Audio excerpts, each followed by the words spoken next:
It was licks like fire from the white slave master every day.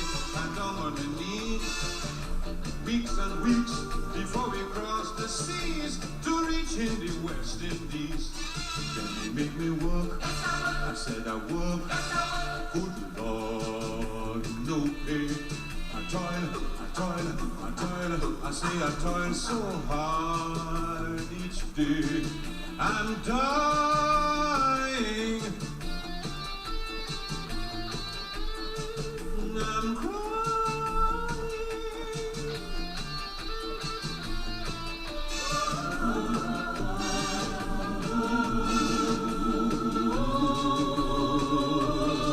Oh Lord, I wanna be free.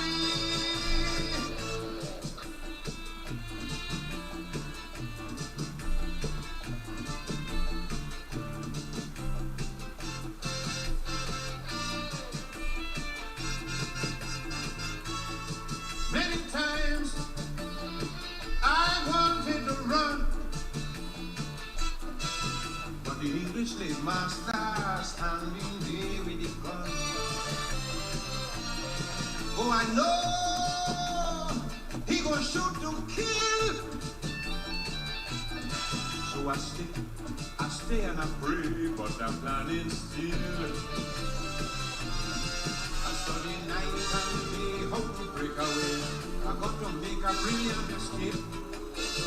But every time I think about the whip and them dogs, my body has started to shake. He made me walk. I said I walk.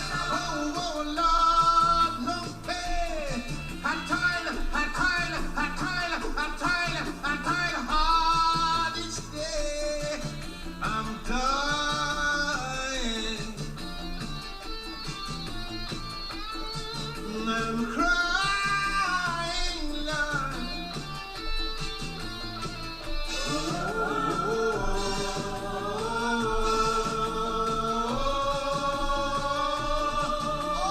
Lord, I wanna be free.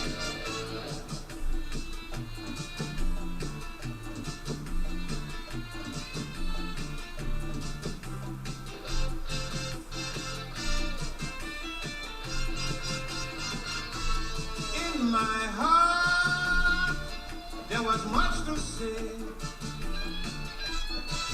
and I hope that the boss would have listened to me someday. Although he knew my request was small, 'twas the sting of the whip there to answer me when I called. We had to chant and sing to express our feeling to that wicked and ruined man. That was the only medicine to make him listen. And his so-calypso began. He made me walk. I said I walk. Oh Lord, no pay. I toil. I say I toil hard each day. I'm dying. I'm crying.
Yes, indeed. A pleasant good night to all and sundry. And if it is that this musical interlude or prelude to the broadcast or the live would have put you in the mood, but the two fundamental, what I consider to be emotions, one is the decadence and the drudgery and the evil.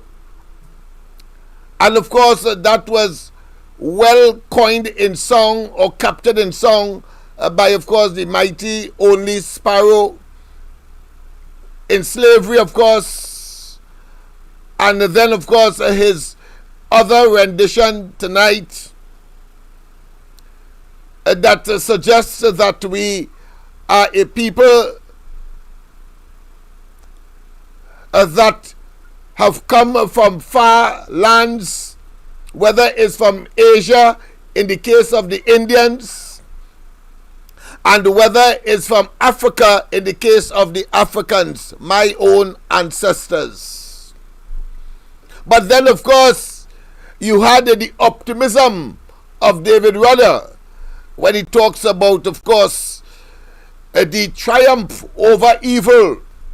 I like to call it that, the triumph of good over evil.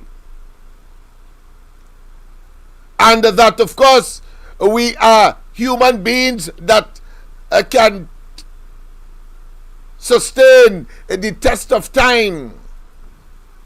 And that as existentialists, we carve our own path in the midst and in the jaws of decadence, evil, wickedness, and those who would have had the golden opportunity to ameliorate and to improve. They talk improvement, they talk amelioration, they talk and condemn others who would have had the opportunity, but when they get into office, they do worse than those who they have condemned. And therefore that is the epitome, that is the quintessential concept and understanding of hypocrisy. So we must no longer see ourselves as chattel or as slaves, hewers of wood and drawers of water. We must see ourselves as independent individuals, strong Trinbagonians who are prepared to stand up against the tyranny that is among us, within us, and is galloping rather than slow walking, and we must respond appropriately. It is in those circumstances, I say to all of you and all of Trinidad and Tobago, that we have identified the culprits. And tonight is no different. We're going to further deepen that resolve, that commitment, that dedication to Trinidad and Tobago, and the ridding of our anti-democratic government that beats its chest on a daily basis, and of course give us a pain, ache, agony, and superficial trinkets. Imagine the trinkets itself are superficial,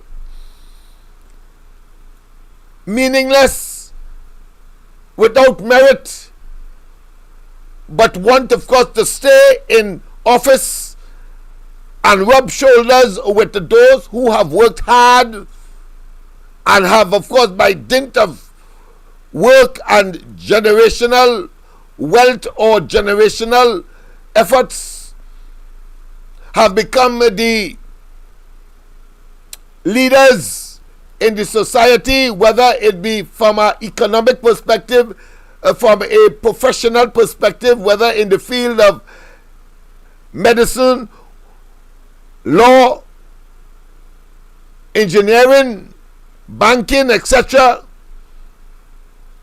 And we have these forthright, as my mother would say, women and men totally incompetent, impotent, unvarnished charlatans, and they decide, of course, to commandeer the highest public offices in the country with a truckload, if not a whole quarry of baggage. Whole quarry of baggage, people. And we must accept that as a polluted fact. And therefore, we have no choice but to get rid of that pollutant. Call the PNM, Rowley, and his bunch of opportunistic political parasites. Those are the people that this song refer to. It is called, of course, neo-slavery, modern slavery, new slavery. It is called, of course,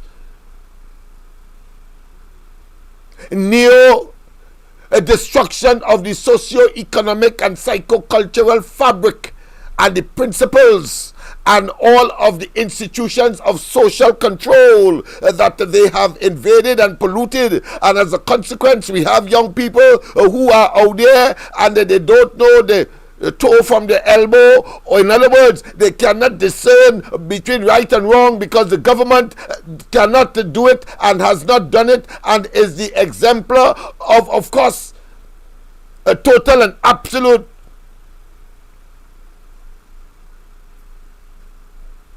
anti-moral and anti-ethnic disposition.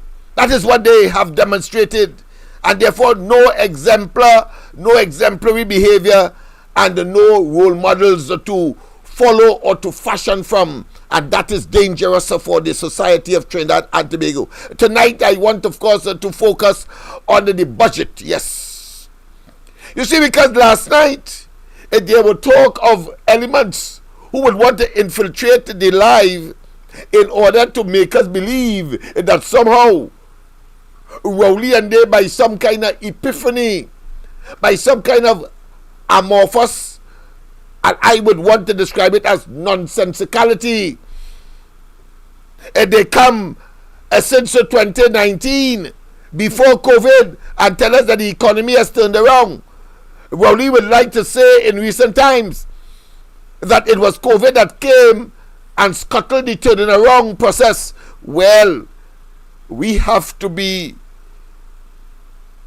victims of not understanding, or put another way, being victims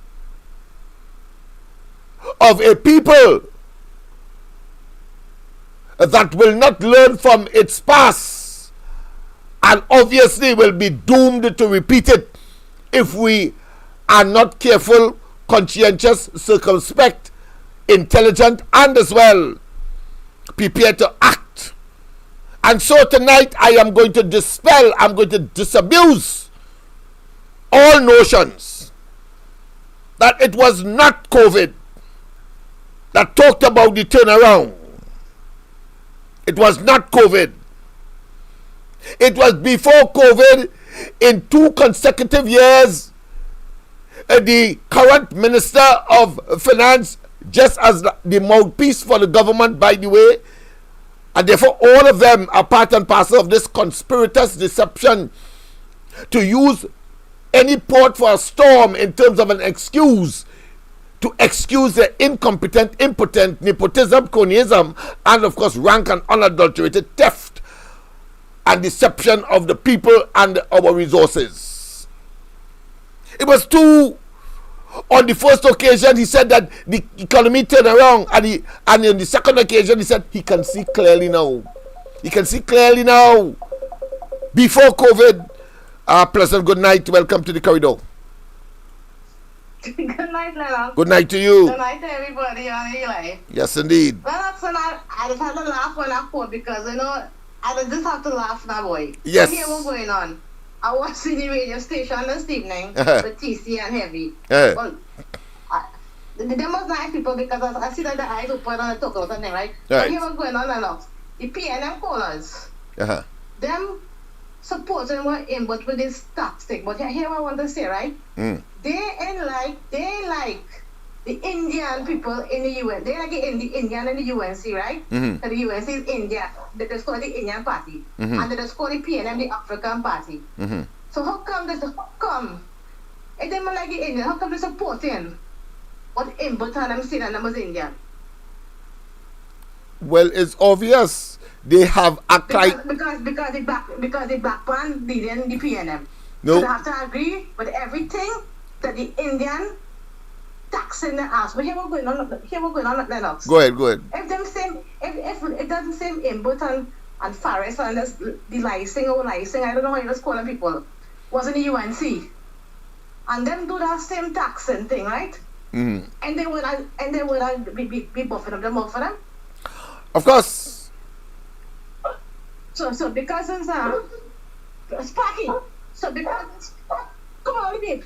Because it's PNM supporters, the life of is a must. It's a must that the PNM. Yeah, I see the dog in some trouble. No, they watch somebody by the road. Yeah, they give you trouble. Because it's a PNM party, because it's a PNM party, they have to agree and like everything that the PNM do. But let the UNC people do them thing, Yeah. Let the UNC people do them thing, Lennox. Yes. Well, all right. Well, you finished? The difference between Indian and them, no, Lennox. The difference between Indian and them, the Indian in the UNC who giving them and not taxing them, they hear that. But the Indian who taxing them, they like them. Like very unfair, Lennox. Yes. The Indian who taxing them, the one who taxing them, they love that. They supporting that. And the one who giving them and the children, they ain't like that one. Yeah. Well, all right. Give me a chance to respond. Right? I'll respond. Yes, to both. Yes. I like to watch it. Yes. Okay. Then, yes. Well, of course, she has raised, in my view, two what I consider to be, while they may be parallel in terms of the actors, of the players, but certainly they are distinct. You have on the one hand what I consider to be acclimatized Indians to the PNM concept. Let me repeat that. Acclimatized Indians to the PNM concept. Because let's face it, there are Indians in the PNM, and of course the PNM for electoral purposes will project, of course, this African charade to suggest that it is a black man party so as to capture the east-west corridor. Because you see, over years and time and the evolution of the electoral process in this country, any psophologist worth his or her salt, a psophologist of course is one who tracks elections, they would recognize the pattern of behavior consequential of the PNM being in office for too long.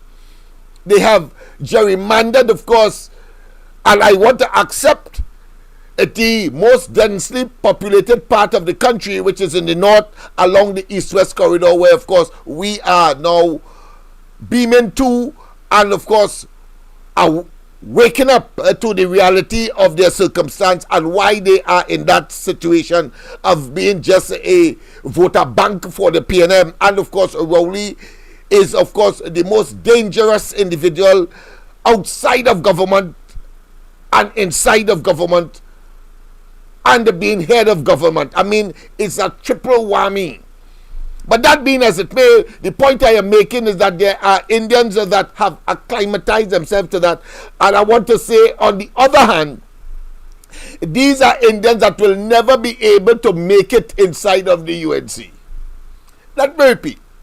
I say that whilst the UNC may have an Indian-based central, the Indians that acclimatize themselves to the PNM ways of theft and greed and manipulation and believe that somehow the country belongs to them and therefore they can manipulate and utilize our resources, misappropriate it in the way that we have been seeing in the most despicable fashion outside of the interests of the general interests of the citizen and the public's interests as a whole.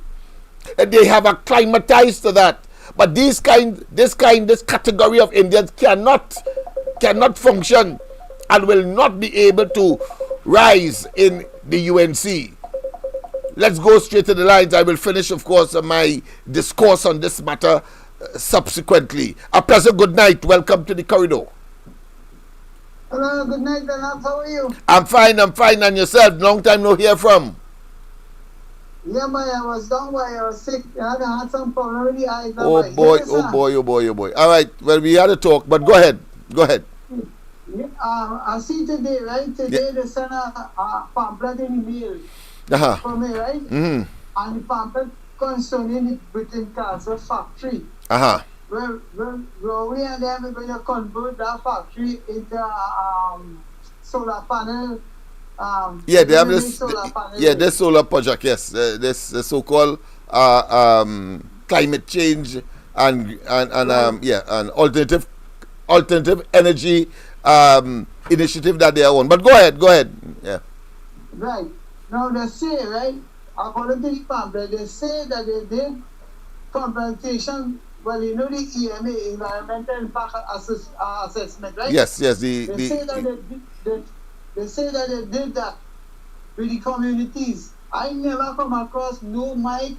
I never hear nobody talk about that. I don't know nothing about that EMA, right? EIA.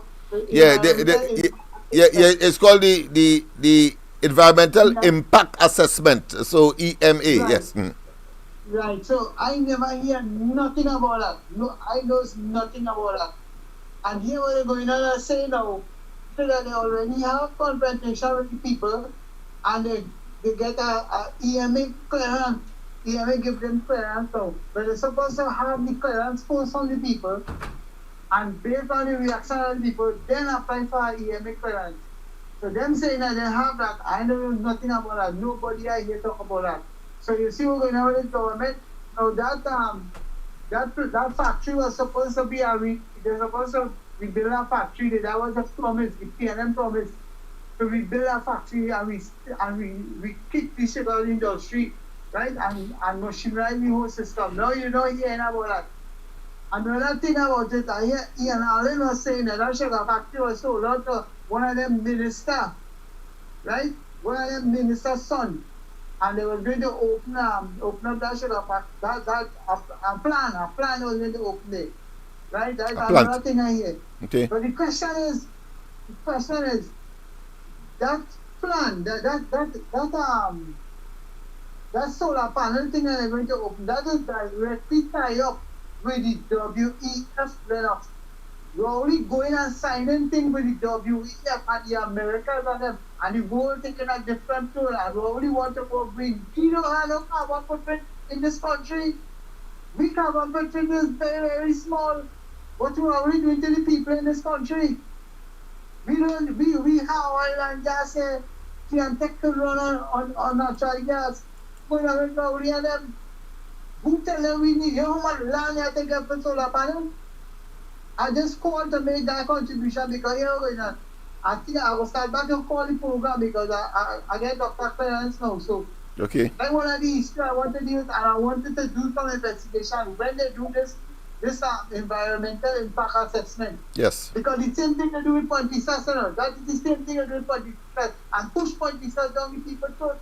So the people in the village had to say they wanted to open a plan higher up before they open the where Banki soon have the farm. We went and protest against that together with Kublai Singh, right? And I said that week when the UNC was the government, Caroline Superstar, they wanted to open Carissa, right? A chemical factory down Grace Pan. They wanted to take all that land, they open price factor, and Rudy saying that nothing happened.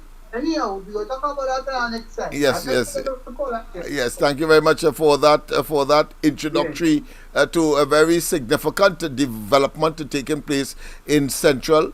I have heard of it, but now that you have expressed some of the concerns that the residents have, you being a resident yourself, then of course the corridor transformation under the ground report and other elements that of a nature that sway public opinion by, of course, providing the facts, I'm certainly going to look into it, even if I have to reach at the level of the Freedom of Information Act, yes. Because if it is that they are claiming that an environmental impact assessment certificate was issued, and of course we know that we have seen that happen in very mysterious circumstances once the government is in charge. We saw that, especially this PNM government, we saw that with Greenvale and that housing project, that at the end of the day, flood was so monumental, was so mammoth, that people were marooned on their roofs at Greenvale. Dr. Rowley, of course, at one time being a minister of planning under the Manning administration, and then that housing program came to fruition as Rowley being, of course, the minister of housing. We see today that he has taken the role of, under his wings, prime ministerial role as far as UDCOT is concerned, but there is an incestuous relationship. And when I say incestuous, is a term that Rowley has coined, but always for pernicious reasons, for anti-benefits to the population, and always to benefit either financiers or persons connected, whether they are underling or otherwise, with the PNM. I'm talking about there is clearly a nexus between UDCOT, the housing ministry, and of course a fellow called Noel Garcia. He is the bagman, and I say so without fear of contradiction. I'll give you a personal experience to tell you in nonsense. You can't do me nothing, and I'm saying it on the radio. You can't do me nothing because I have his files. Personal experience. But tonight is not the night for that. I just thought that was important to reinforce the need to find out what is happening with that solar project that is supposed to be carried for Bichan Castle in Couva there, and the residents receiving pamphlets saying that there was environmental clearance because an impact assessment was made, and a significant member of that community who just called is saying that he knows nothing about it. He is ignorant, demonstrating another scheme, another concoction of the criminalistic nature of this government, preparing, of course, to act malfeasantly and abuse their offices, as we saw with the issuance of thousands, hundreds of thousands of handbills and pamphlets claiming that the Commissioner of Valuation is asking for people to self-assess their property, and when it was tested in court, it turned out to be a fake, a false, a most despicable and egregious act on the part of a sitting government. And that is why I am so meticulous and particular. And when, of course, instances like this shows its head, it shows a pattern of behavior in criminology. It is called, of course, their modus operandi, their mode of operation. And it is something that is not just indelible and cannot be, of course, exculpated from anybody's conscience or from the behavior of this government. Cannot be, because it has happened so many times that they try to subvert and undermine institutions in order to get to their nefarious ways and to promote their own agenda, and as usual, either to stay in office or on the cusp of an election to generate a kind of sympathy for them that turns out to be poisonous, toxic, putrid, septic, and clearly by a bunch and a cesspool of individuals who are prepared to do evil and criminal conduct in order to stay in office. That is a auto coup. It's a coup of a different nature. Having gotten into office, they want to manipulate the system to stay in office. But the point I want to make most forcefully is that we all have a duty and responsibility to investigate.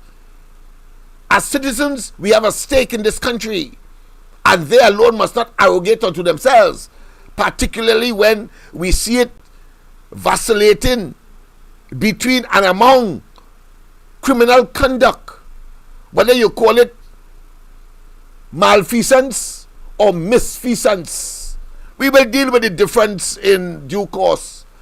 But the fact of the matter is that the historical antecedent of this administration and the conduct of Dr. Rowley in particular, the fellow who says that he is the best spokesman and the best salesman for Trinidad and Tobago, and it turned out that on every occasion, whilst he told us that he wants to, of course, save us money, that he wants, of course, to engage in doing more with less, we have seen that they have borrowed more than anybody else. We have seen that they have produced less than anybody else with that kind of borrowing. And we have seen them, more than anybody else, use the excuse of COVID and they generate manifest crises after crises in order to justify that level of profligacy, waste, and total perfidious conduct. Betrayal of an unlimited degree. Let's go straight, of course, to our external contributor, Miss Santa Cruz. A pleasant good night to you. Welcome. Pleasant good night to Lennox and to everybody on the chat. Lennox, I hope tonight better reception. Lennox, you were saying, using adjectives to describe Dr. Rowley. Well, let me throw in a few now. Dishonest, dangerous, deceitful, and delusional. And Mauro Linsberg said, the most exhausting thing in life is being insincere. And Dr. is damn tired. That is why he's taking so much of vacation. What is Dr. Rowley now going to Canada and the UK to do? My suspect is a campaign. To go and lie to the people what a good job he did. Because he lied to the United Nations. So he's going to spread his wings now to Canada and the UK. Or is he going to check up on Earl Smith? Because he's preceding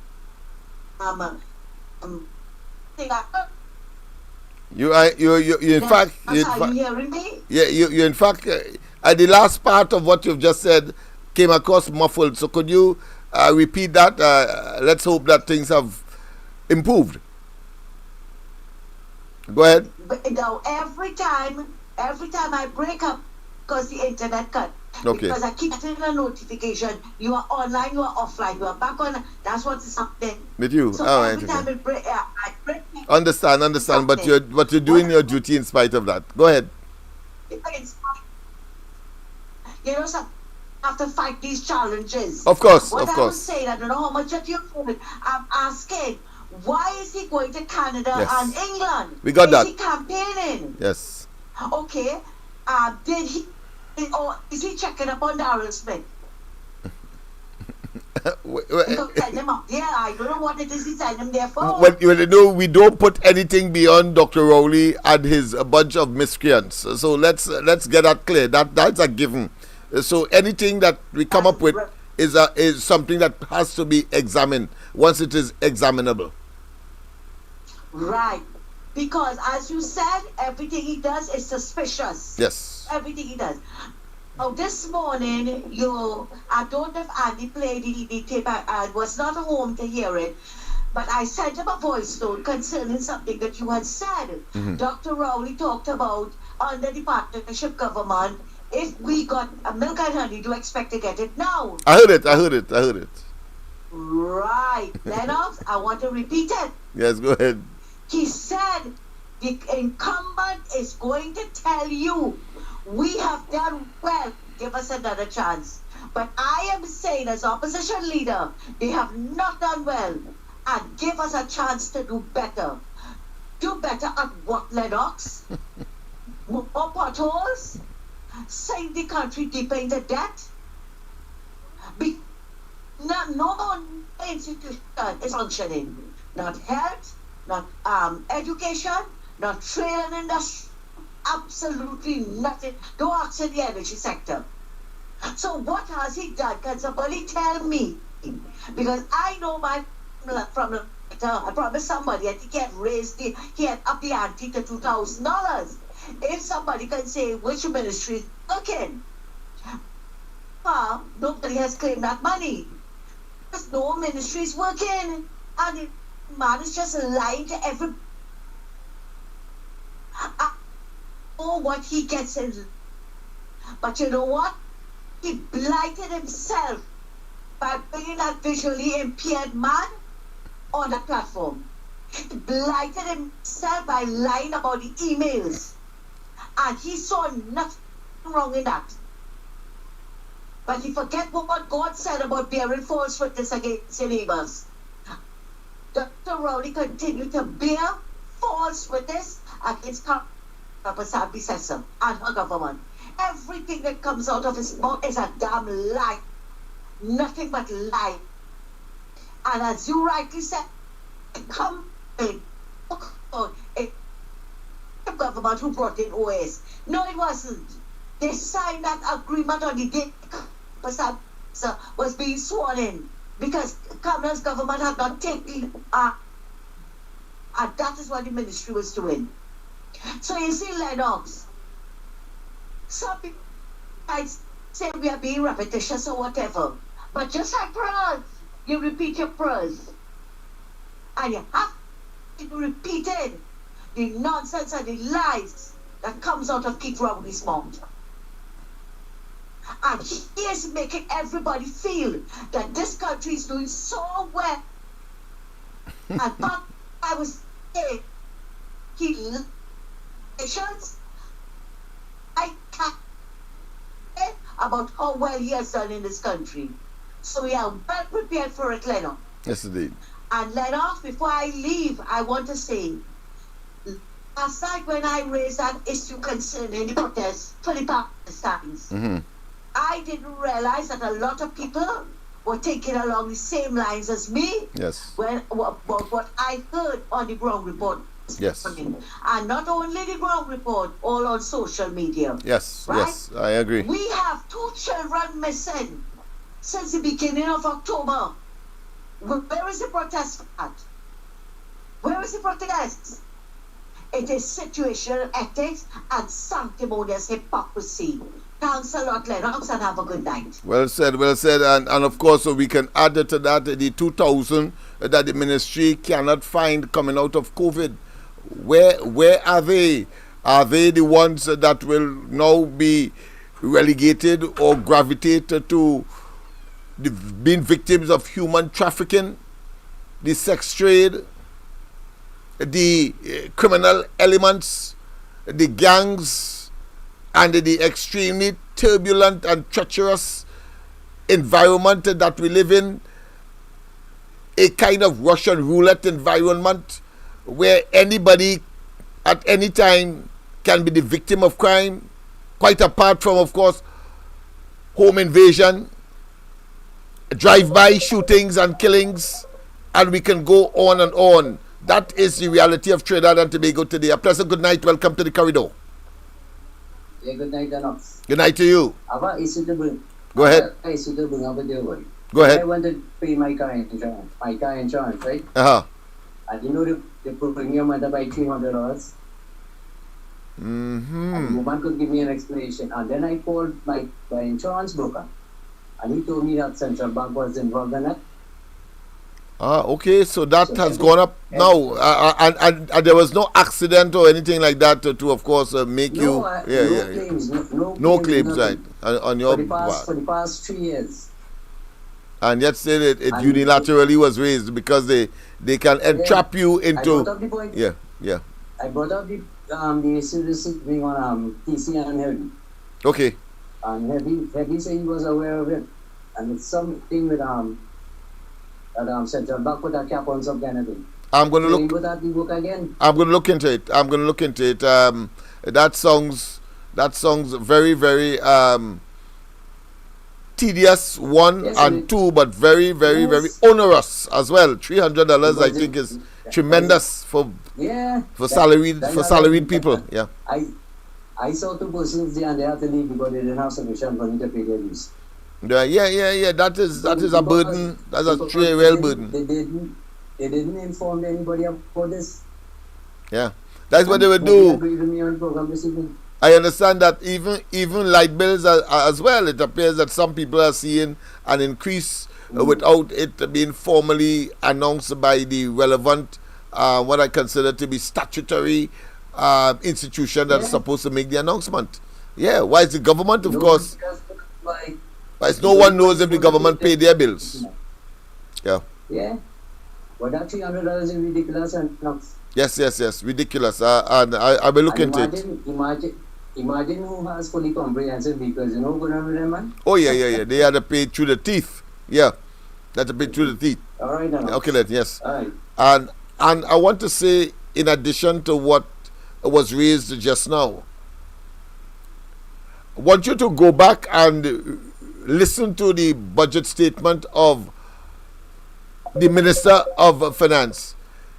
It was throughout, he was talking about burden placed on the people by them.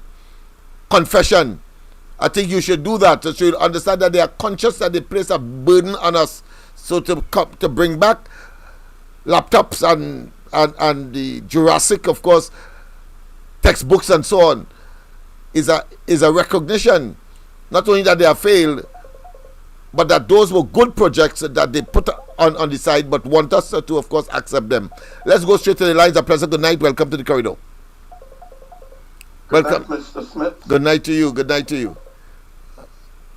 Good night to you. Well, the first, I'm getting a feedback. Yeah, go ahead. Sorry about that. Someone else was on the line as well, so I just cut them off. And please, that caller, call back after this particular presenter. Yes. All right. Yes. Okay. Now, the first thing I want to say about Keith Christopher Rowley, he is a scumbag.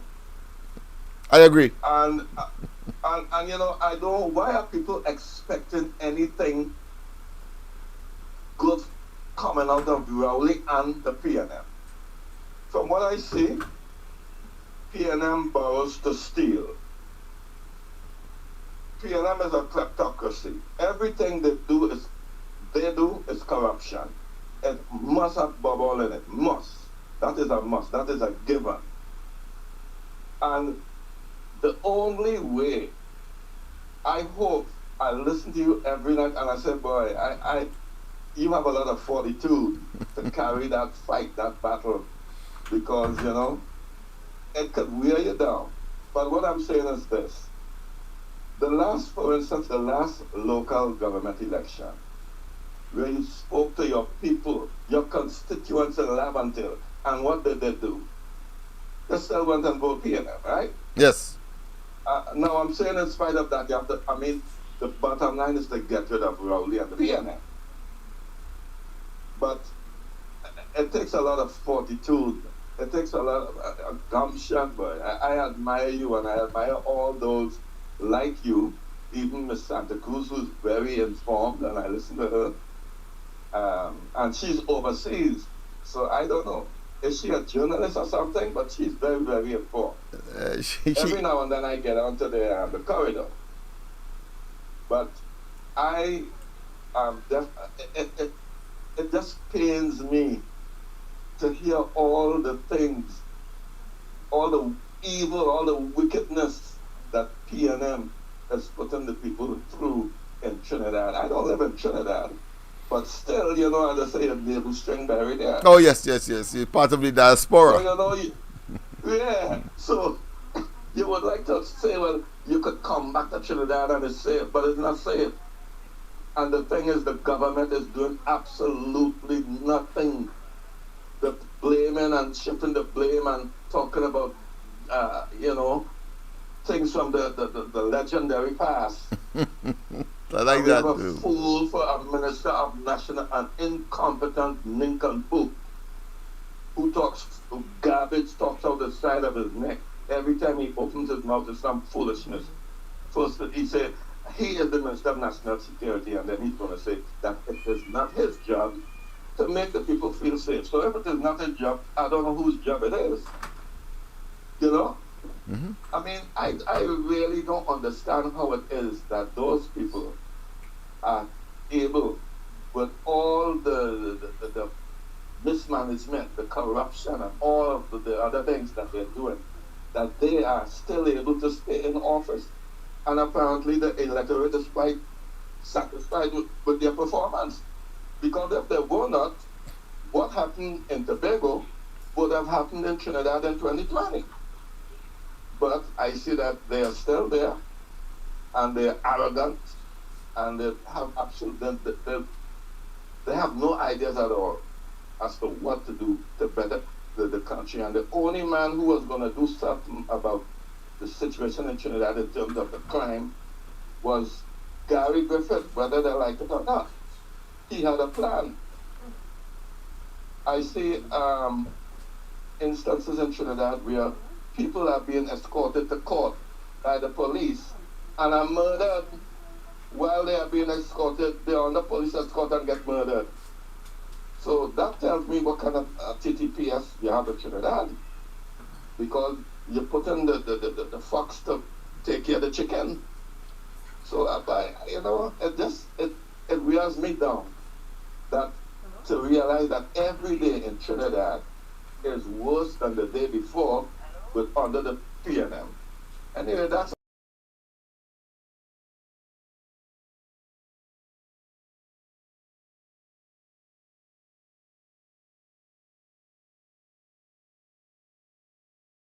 all right. I'm going to hang up now. Yes, right, thank you very much, sir. Thank you very much, of course, for that for that endorsement, I should say, and commendation.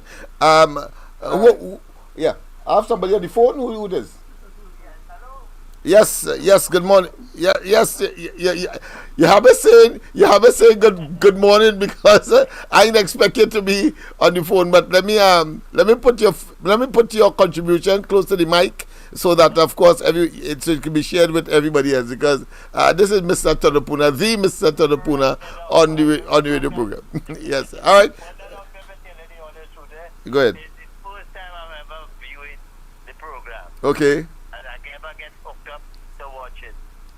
So impressed with it, Thank you. You have some pictures here on the screen, Leno. Yes. What are these? These are criminal elements? Yes, those are criminal.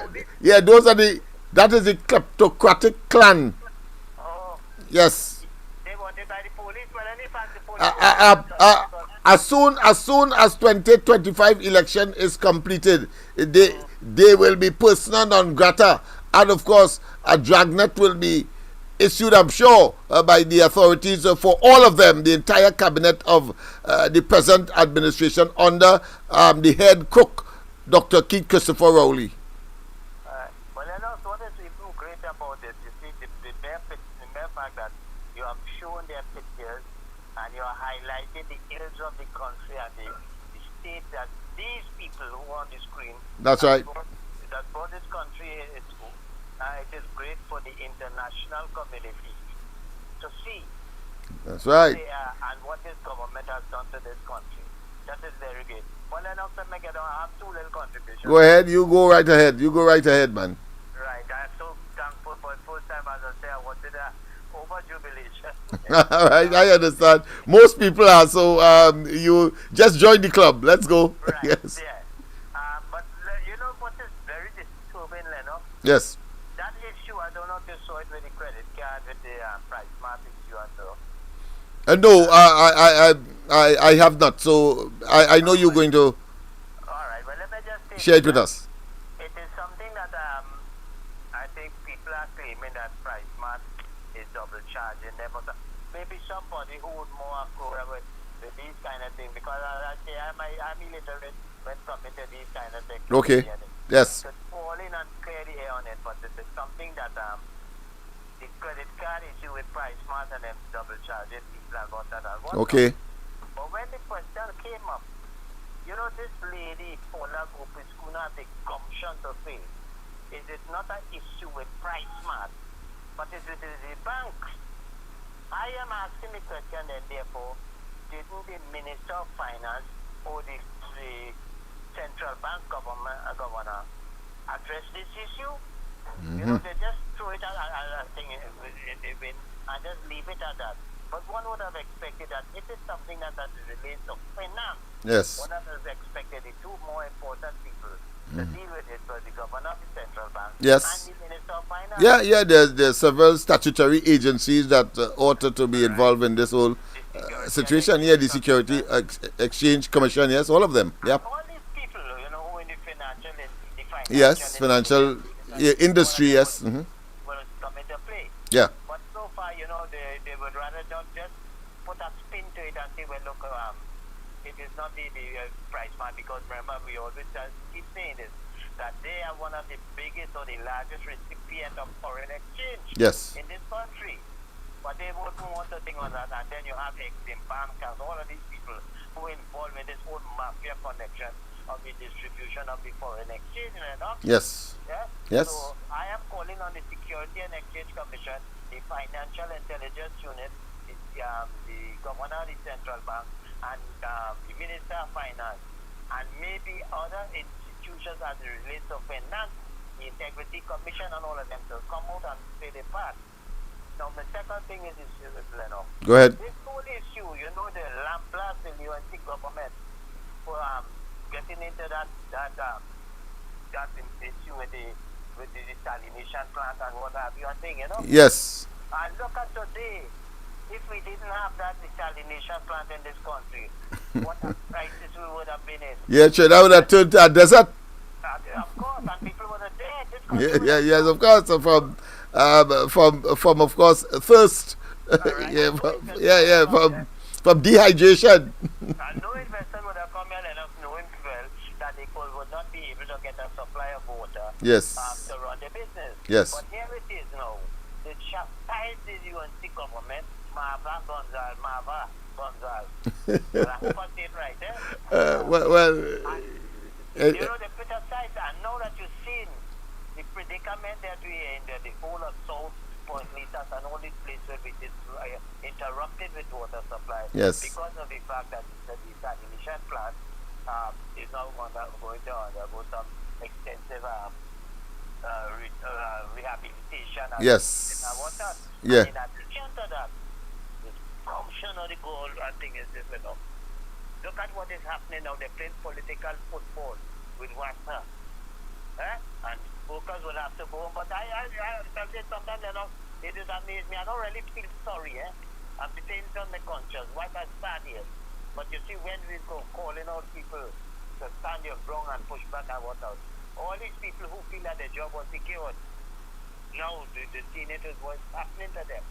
And I am saying, and then you see again, you see who wants to borrow money from Leonard? What's his name? Stuart Young's, the Stuart Young's he borrowed from. So, Angus Young, head of course, the Merchant Bank. Right. No, this is the Global Finance Company, I think it is. Global, yeah, but you know, they morphed into this Merchant Bank since this government gave them handsome, you know, opportunities. Yeah, and in addition to that too, you know, now remember they put Stuart Young father is in charge of some big thing, to foresee big mega projects and things like that and whatnot.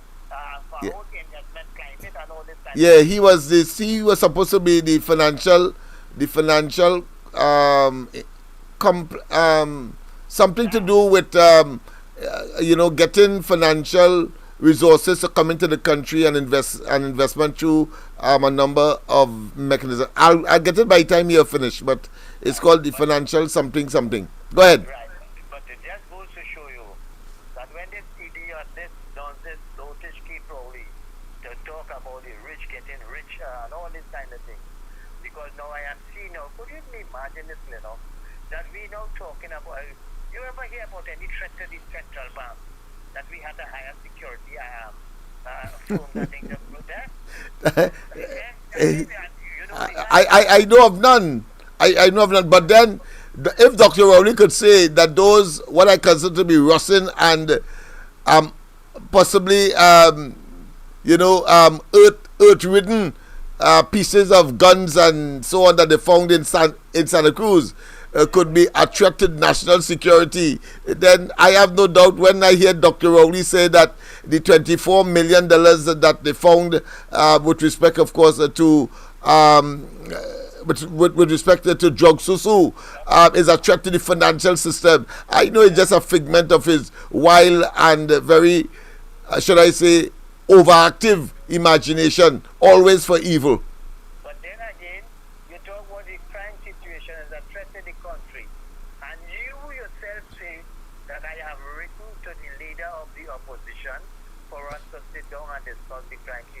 Yes. Here it is, the opposition leader submitted some points and proposals and what have you. And now you come in to tell the opposition leader you would not be sitting in this meeting and you have appointed after that jokers. And in addition to that, with foreign exchange and what, whenever Rowley and them made this country. Remember, I used to keep lambasting Kaplan that she was put on Jody traveling and all kind of things. Yeah, boy, I Miss Santa Cruz raised that point tonight, and I wanted to say that very thing, that what has happened now, he has lost more elections than Kamala, so he has broken that record, and now he has traveled more than Kamala now. I don't know what hypocrisy and what beast of a human being is this man. This man is scum, as somebody said, from abroad. It is scum of the earth, and I concur. I agree. I am in full approbation of that. Go ahead, my friend. When Kamala used to go travel and go, she used to get top recommendation from United Nations and from top people of the world. Yes. Hillary Clinton, Obama, and all these big ones, and it's based on the things that she has implemented. Yes, world leaders on the world stage, yes. World leaders on the ground. Then, in addition to that, she brought in business. That's right. Investors. Keep rolling, you have not brought nothing to the table here. In fact, it's the opposite. Point Lisa's emptying. Yes, people have been leaving. And then to add to it, from what I read on an article on the papers, where Rodney Child was stating, the big boys getting the foreign exchange, and Paula Gopi School rebunked that. But here what? $1.5 million was given to Keith Rowley for the period of time that he traveled. That's in the US.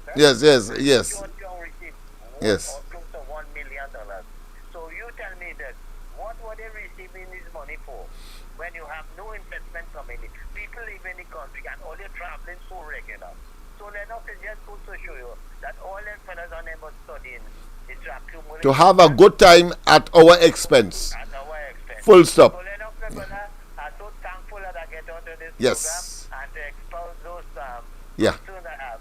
I want to tell WASA employees, and not only WASA employees, other employees in this country, that when you hear the ground report call for people to stand their ground, push back, come out because your job is not secured and you cannot trust this government. Just as all those people with ACC houses who experiencing all the problems that they have. You see now they taking them and they kicking them like dogs and throwing them on the street.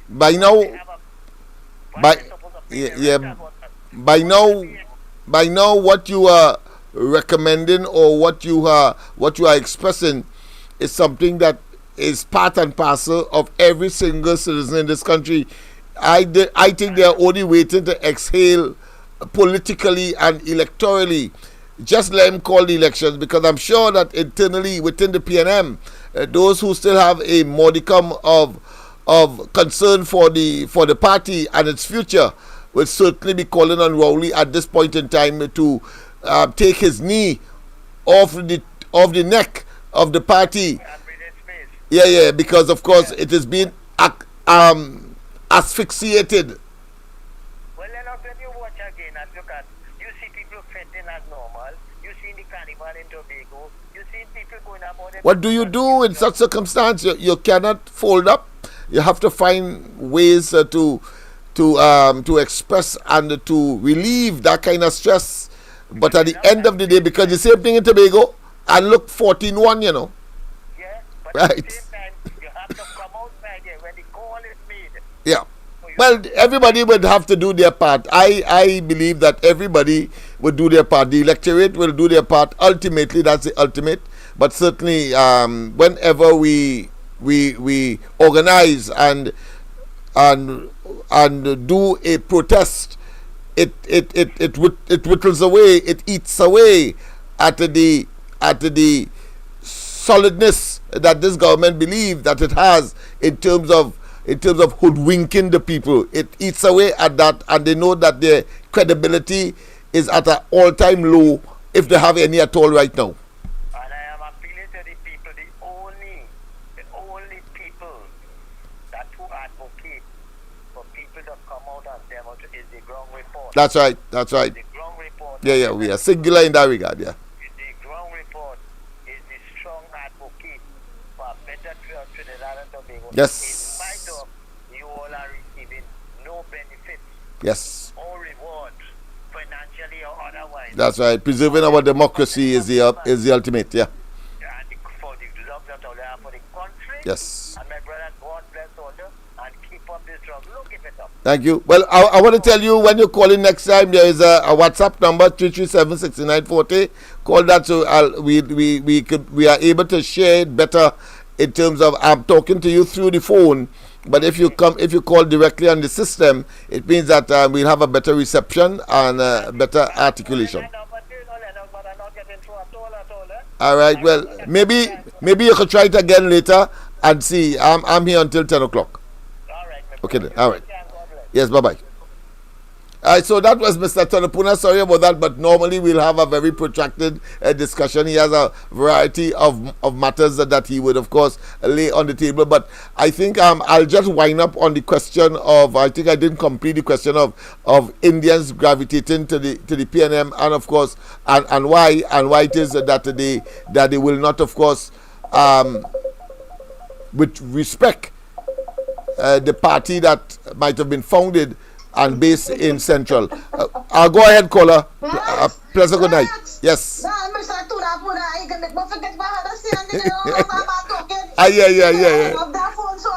Yes. But that's how it is. Go ahead. Let's hear. Yeah. Fast. Yes. Yes. My husband ran lights in office. I was in Bakakarni. They get a certified copy pay truck, right? Right. Because he wanted to sell the truck. You know when the man going to get a certified copy, they said the truck at our next man, and we sell the truck since in 2000, and we had the truck since 2006. And the truck at our next man, and we sell the truck. Our next man named Steve. Wow. The last name. What the hell is this? So think that right to this country. So and it means $100 for that, yeah. So it means that there are two trucks running around with the same number plate and engine and chassis and so on. That was it. Well, I don't know what's going on in this country. I'm trying to figure out. If my husband had to email me, you know who he hired something. I don't know who. So we can't sell the truck now. Wow. Next morning. Yeah, no problem. Okay. But that's something I would want to get to the bottom of as well, because I remember very distinctly Alwari sold his vehicle and did not do what was required in terms of course, signing the relevant transfer document and presenting himself there to, of course, effect the transfer. And he then, of course, because of who he end up being as the Attorney General, and of course we heard a lot of talk about he was knowing full well that he infringed a particular regulation, a rule, did not adhere to the law. He then tried, of course, to have people backdate information. So that is why I would be interested in that, because that is what was coming out of licensing office by reliable sources. That is what he was doing. Eventually, of course, he wrote some kind of letters with some kind of bogus excuse saying that he gave it to somebody when in fact he ought to be there. He can't give it to anybody to go and do the transfer. He had to be there. That's the rules.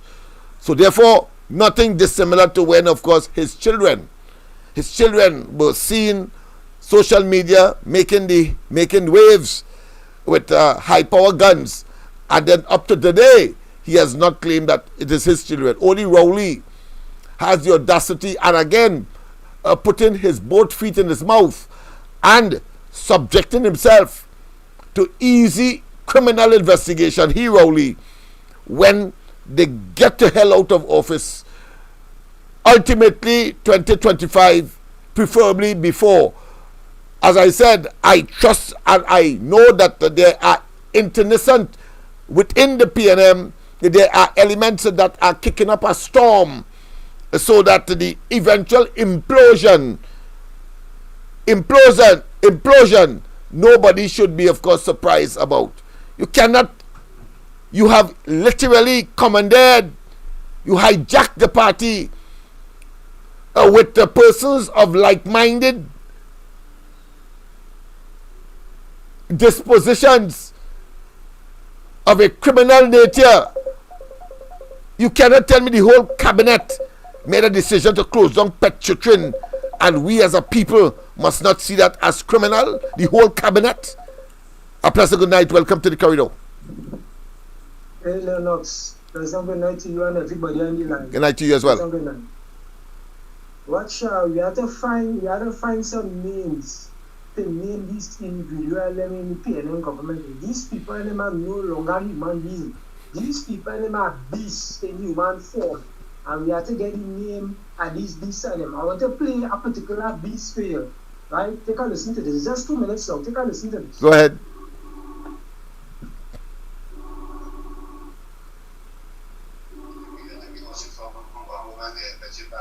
What's that?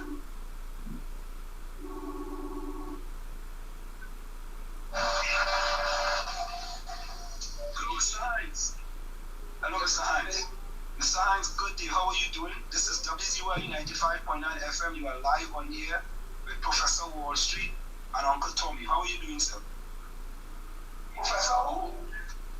Who? Professor Wall Street and Uncle Tommy. I don't know Professor Wall Street is. Well, Anselm Board and Uncle Tommy on WZYE 95.9 FM. You are live on here. How are you doing, sir? You've called me at a very horrible time and I'm able to speak to you. I think at this point this is courteous to call me live on here. You should get my agreement and settlement for your call. And I think that would be a little more polite, a little more professional. But Mr. Be quite willing. But Mr. Hines, I'm tired of sending you notice all the time. You just ignore them. I've sent you several notices and you never answer them. I see you read them and you never answer them. The only how I could get you to try to speak to us in the diaspora here, we are all Trinbago citizens of Trinidad and Tobago, and you don't answer it. I send you several messages. I could screenshot it and send it to you. I've sent you several messages. I'm sure that he would have hung up. I'm sure he go hang up.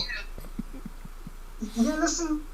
Why are you treating us like that? We are citizens of Trinidad, Mr. Hines. Of course he hangs up. You see, I told you, I could predict that. He go hang up. You see, it happened to me too. So I can tell you, once he's caught with his pants down and he can't respond, he hangs up. I remember, and maybe this might be a lesson, an advanced lesson as well. So that's why I could have predicted. I was at a Umbala show, and the conversation was Hines, and of course I from Laverton East Mover. That time he was the parliamentary representative for Laverton East Mover, and of course Hines came up, and I said that Hines have not been able to do anything for the people, and then he called in now saying that he is Mr. Hines. So to cut a long story short, I said, well, name 3 things that you did for Laverton. He stalled. Silence was the order of the day then. But then I wanted to be a little more generous and not to make him get rid of all of the rust, those thinning rust that he have on his hair, those locks that he portrays that seem to be emaciating and of course getting thinner and thinner every day. I said, well, listen. I tell him, name 2. He hung up. He hung up. I tell him name 2. He hung up. And so that's why I could have predicted that with that tone of and line of questioning, he's going to hang up and bam. You see, and I didn't. And you catch me by ambush there. You didn't inform me of that particular tape, and I could tell you the response of the man. So I know the man well. I know him well. He's a total buffoon. Yes, indeed. Yes, and of course, if you are listening, I have yet to look at the one that you played yesterday, and I want to thank you, of course, for taking the time and making the effort. I know you have to do some editing and so on, if necessary, in order to, of course, play it through. And I would encourage that, not only of you, but of others who have the time and you want to, of course, to do the necessary research, because it is about instantaneous proof. You see, so long as you can prove things almost immediately, it is a greater degree of not only convincing, but the veracity of which cannot be questioned. Not like Heinz and they will tell you, of course, they will answer that next 2 weeks and so on, of course, and then take a queer moral position and saying, like he did just now, you should call me out of courtesy first and all that. Who the hell is you? Who the hell is you, Heinz? Nobody will call you. You are a public figure, and therefore, like a Boy Scout. I say Boy Scout here with a high degree of specificity, because we only believe that you was a boy, even though you reach half the score of 100, and make you chairman of the UTAM of the PNM. I mean, it is ridiculous, and it is amazing what Heinz is prepared to do to stay relevant, according to him. But they suffer from a very deep inferiority complex, Rowley and all of them. You hear Rowley talking, I as Prime Minister and so on every day. You are Prime Minister. Why are you so coward? Why are you so defensive? Why are you so belligerent? Why are you so disconcerting as to whether or not? That is because their conscience, when the appropriate knob is pushed in terms of exposing them, they know that they ought not to be in government. That is what is happening with these fellas. So you're gonna see an unraveling. You're going to see, of course, cognitive, intellectual, and educational deterioration of these fellas. You're going to see cognitive and intellectual decline of these people. You're going to see it. Mark my words. I know them well. They are just their underbelly. They are simply curs, and they are soft belly. And when you hit them in the solar plexus, they have no response. Notice every time Rowley gets licks, bad as he has been getting on the electoral front, in spite of all of the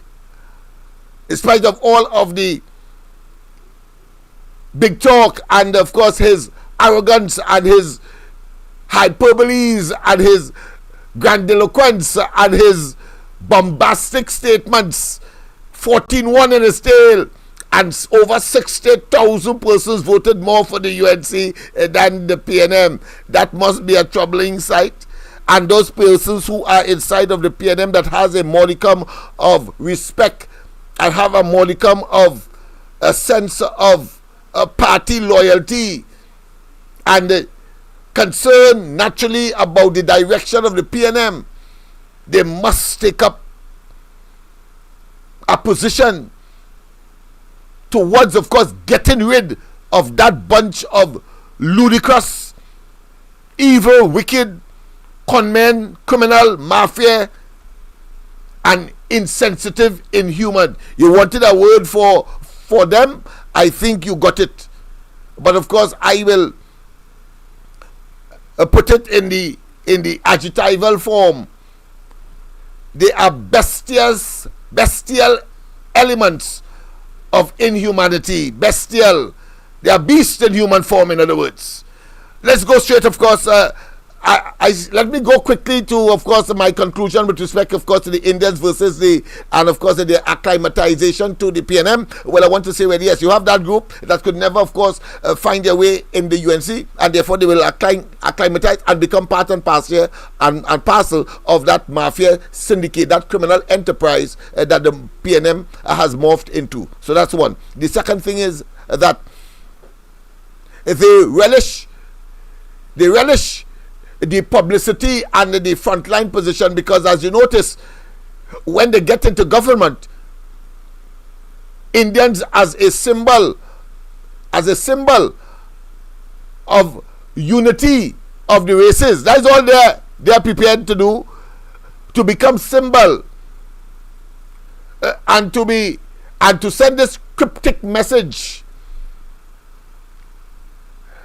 and believe that somehow in modern Trinidad and Tobago that can have a psychological impact on whether or not Indians gravitate to the PNM or stay in the PNM.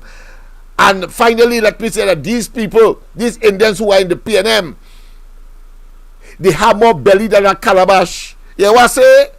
I say they have more belly than a calabash. They have more belly than a calabash, because imagine, Rowley would stand up as he did on the podium in St. James, for example, and said that a pundit want to know how much Indians suffered at the hands of Africans. A pundit, yes. They stood there and saw the disrobing of a religious exercise up at Edinburgh 500. They would stand there and say nothing when Kamla Persad Bissessa was called all kinds of things simply because she's an Indian and a woman at that, and they didn't mind that. But they gravitate there. They are the scum of the earth as well, you Indians who, of course, have the belly to betray your own kind. You have betrayed your own kind. And when that comes to them, Rowley and they will stand puerile, superficial, superfluous, insincere, and self-righteous indignation, effectiveness, and then say that somebody else spewing race. But it wasn't race when they talk about the Calcutta ship in Tobago. It wasn't race when Rowley and them offload in Tobago pamphlet to show that somehow associated with the UNC, as their handbill and their pamphlet did, showing that Watson Duke and Fali and they were in concert or in the presence of Kamla Persad. What the hell they were doing, and who would benefit from that? They will of course deny it. We know that. The bungling, nincompoopish, ignoramus, and of course criminals that they are, they will not. And that is par for the course, you know. That is their type of politics. And Rowley will relish in that. We know that Rowley was gleeing to the brim of his bald head when he went to the parliament and said, I have the document to, of course, bring down the PNM, bring down the UNC. But of course, that's a slip of the tongue in terms of bringing down the PNM. But let's face it, Rowley is on a mission to bring down the PNM in truth by his conduct. So that is not just a slip of the tongue, that might be divine intervention. But the fact of the matter is that he went to the parliament with those fake pieces of paper, having tried all kinds of shenanigans and to involve, of course, people of influence in the society, whether it be Ken Gordon or whether it be the Integrity Commission itself. And he went to the Parliament and claimed that the sitting Prime Minister Kamala Prasad Bisesa and every Indian by default or to disassociate themselves with the PNM. But you have that cadre of individuals that have acclimatized to the kleptocratic nature, and that therefore no other way they could, of course, maintain their family or get some artificial access to national recognition. That's what has happened. But of course, I think I will have completed that aspect of the question that was originally asked of me. Let me go straight now, of course, to treat with a problem or issue that we raised last night. And that is, of course, remember the budget. Apart from you getting a copy and reading again or listening, you would see that it was pregnant, it was saturated, it was strewn with apology. But I believe it's more from a divine source that make him confess. But throughout the budget statement was that to relieve the pressure, as if the pressure come from space. The pressure imposed by them, But he is saying to relieve the pressure in a way to suggest that somehow something else was responsible for the pressure. Thus, of course, the reinstatement and the reintroduction of things like the laptop and, of course, textbooks. Just imagine that. They're gone mad, I tell you. They're gone mad. But I want to tell you this.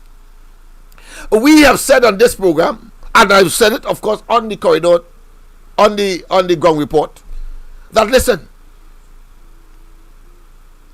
the statements that was made in the budget, optimistic and with the flowery language that accompanied it, was pure hogwash, fallacy, a figment of Rowley and Imbert's pernicious imagination.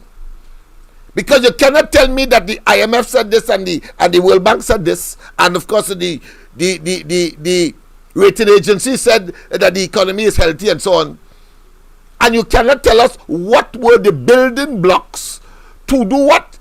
To bring you to the position where you were able to provide some resources to the Heritage and Civilization Fund, reduce what would have otherwise been a greater deficit for the 2023 budget, and still have additional monies to, of course, facilitate your 4% that you are giving to public servants. We will deal with it in a while. A pleasant good night. Welcome to the corridor. Hey, how are you good, man? Hey, what going on, man? What going on with the thing? Well, boy, it's like pulling tooth from a baby. I'm still working on it. I have about 3 persons that I'm working on, and they're just not budging, boy. But as I say, I am a very tenacious person. I'm on air right now on Facebook and YouTube, and I'm on a program called the Corridor Transformation right now. So you're right in the middle of that. So, all right. So we will talk. I'm just glad to go and call you, and I get on to you. All right. Okay then, partners. But I will be visiting. All right.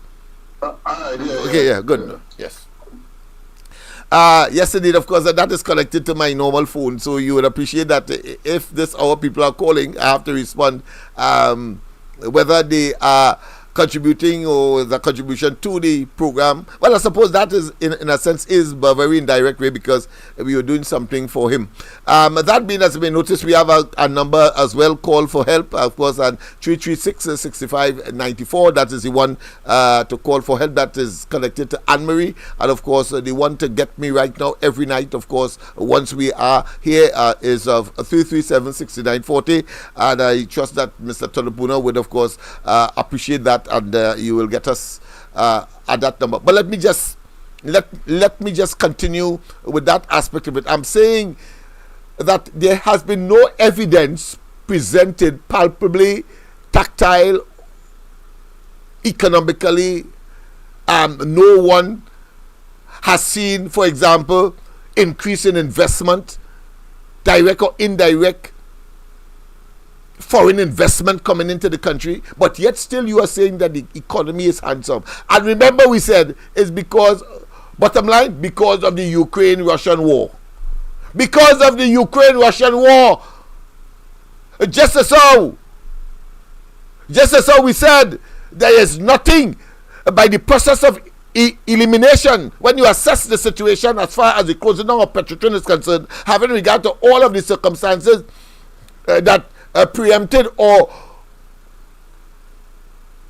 before which that decision was made, because that was an enigmatic one, and it was of course one of knee-jerk. Why? Because the fake oil was a critical issue at the time, and the entire cabinet sit there and conspired to save Rowley from a criminal investigation in relation to his direct and indirect involvement with the fake oil matter. We can't find Dolky Singh at all. We can't find him. He's somewhere in Deep South. We can't find him. But the old people have a saying, why meet you in pasture, Rowley? Why meet you in pasture? And incidentally, before I go further, I will talk about it after I prove to you that it was Ukraine war that created the windfall and the $8 billion that Trinidad and Tobago got just so, without working for it. But Rowley and Imbert will try to make us believe that their efforts is the one that created, of course, the handsome financial position of the government today. And I told you last night that there are people who will abuse, and I am satisfied that these fellas are Obia people. They are cursed. They engage in necromancy and black magic. Has to be, because how the hell you could get that and still use it up, and you're talking about property tax, etc., because you can't manage anything, when that should be used for as an opportunity to diversify and to augment and broaden our what? Not our fiscal base alone, but our GDP. Broaden it so that you have more opportunities for work, and therefore more employment opportunities, and more young people can now gravitate for a job. Instead, you gobble it up and pay off bills that you that you owed, as you did with our $22 billion that was directed for COVID. These fellas are despicable. It's a kleptocracy of an extraordinary nature. But don't take my word for it. Listen to Rowley. Listen to Rowley when he said that, when he confessed that it was the Ukraine war that caused Imbert to concoct the illusion and the delusion that he sell for us in the presentation of the 2024 national budget. Listen to Rowley. Listen to Rowley. You will be amazed, I'm sure. Listen to him.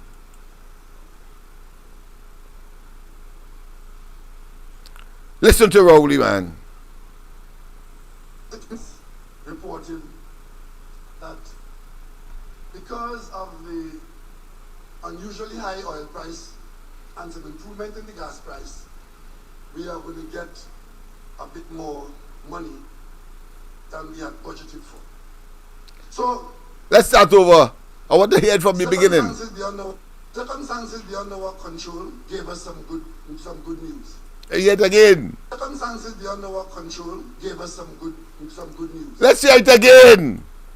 Circumstances beyond our control gave us some good. One more time. The Minister of Finance report. The circumstances beyond our control gave us some good news. The Minister of Finance reported that because of the unusually high oil price and some improvement in the gas price, we are going to get a bit more money than we had budgeted for. Hurry up now, man, because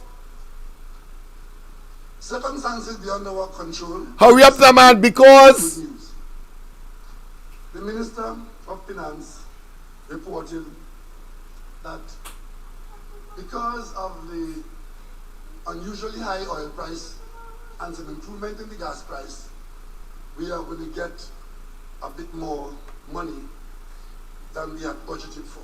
Had we not got that increase, that unusual increase because of the Ukraine war, you know, if talk. we wanted to do those very said things, we would have had to go and let's yell again. More money than we had budgeted for. Had we not got that increase, that unusual increase because of the Ukraine war, what?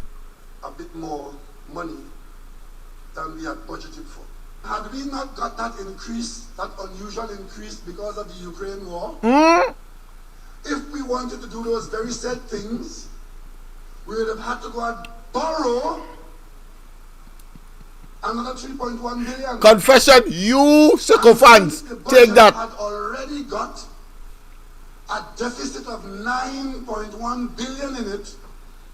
If we had gone and borrowed that 3 billion that we appropriated last week, the budget for 2022 would have had a deficit of $12 billion. Now just imagine that. And he has the audacity to come and say that in a PNM function to look for sympathy. Who cares? Your mismanagement caused that, and still you got $8 billion just so because of the Ukraine war, and you still can't manage. What the hell you doing there still? But you have Imbert a couple weeks ago in the parliament saying that they performed well and that they, of course, created conditions where we get increase in finances, and as a consequence we are able to do this, that, and the other, including, of course, bringing back laptops to the children in school. I mean, what a pathetic group of individuals. Shameless but brutal. Let's hear him continue in his confession as to where the money came from that Imbert was claiming it was because of their prudent management. $12,000 million. Those are the realities of our circumstance. We all know that what's happening in Ukraine could be temporary. It is going to be temporary. Because the war in Ukraine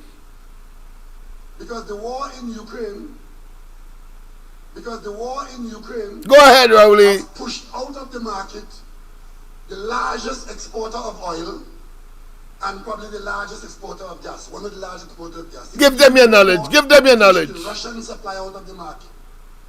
If anything happens out there that cause that situation to change, the war in Ukraine, then that pressure for the high price is gone and oil price will fall.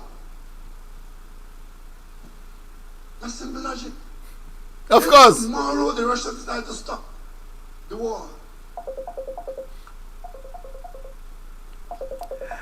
Let's go to the line. I know that people are fantastically amazed as to what confession Rowley will give us as to the basis for this budget that this fella called a charlatan called Minister of Finance delivered only 2 weeks ago. A pleasant good night. Welcome to the corridor.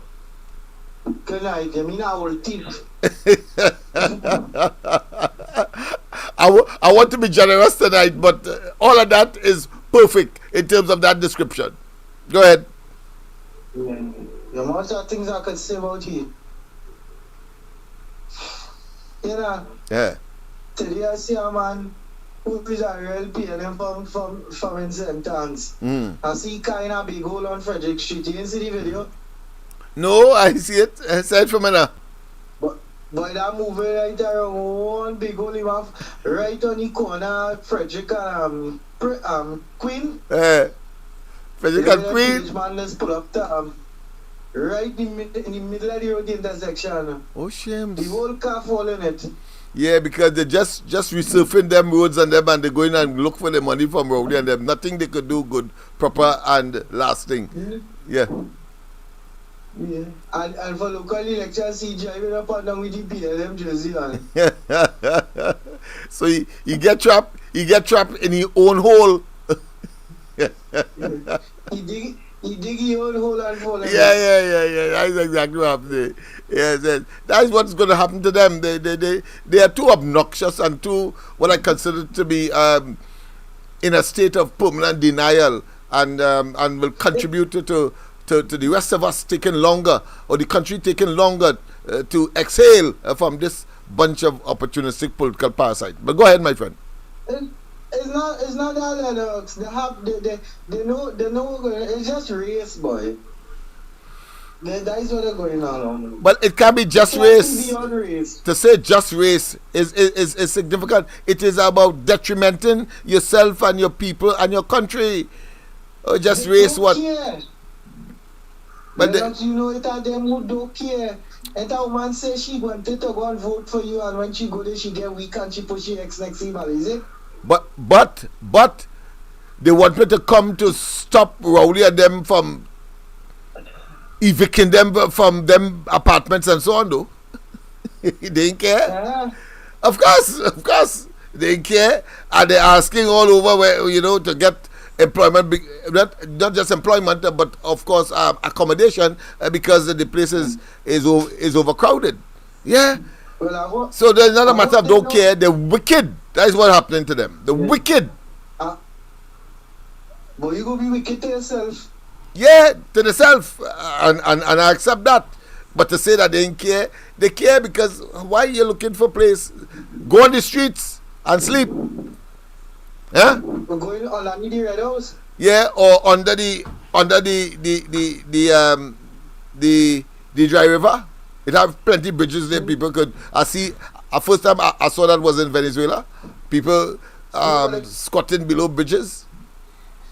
Yeah, but they could. But a big nice building and picked and they could move in there. Well, yeah, all of that. The only thing is he want them there. That's for his multi-million-dollar pocket and deep. He will stuff it and of course seal it and hide it. Them can't see that or get piece of it. I talk to the grapevine, he buying up all them property wrong in Savannah. Yeah, I hear that too. We're watching and see. I see one. I'm marking one in St. Anne's as well. A building going up there, and people have called me and asked me to look at it. Yeah, but they have to make some serious jail at the end of it all. That's a travesty. That is an abuse of course of unlimited nature, man. That is over greediness. Well, I hope you tell the people and them who just get weak when they see the valleys and they put in there. I hope when they get power, they ain't go all about the neighborhood with the children to go and spread the bad ways, because that's some neighborhoods that are taking that. I agree with you. I agree, and that is what I've been telling this administration, because they want to put them out in order to bring in their 1% friends who in the West are overcrowded, and they want, of course, to stay around Port of Spain, and the best, of course, view you could get is the Lavatel Hills. So they iron that and the hinterland, so to speak, the portion of land that rises to the hill. And they have taken, of course, they started action by putting out the people on Duncan Street and so on. And I tell people on George Street and Nelson Street and of course Piccadilly Street, your turn next. They are not going to stop once they were successful there. And at one time, of course, these very people could have bought them same apartments for $100. That is what Kamala Persad Bissessa between 2010 and 2015 was offering them. And they're so stupid. They take what Eulalie James say. Yeah.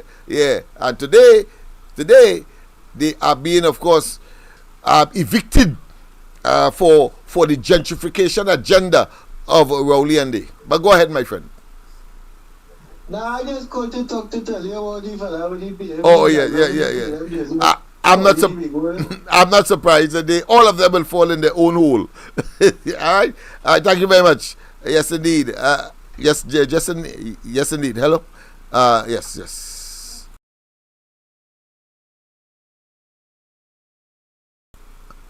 Hello, Mr. Tarapuna?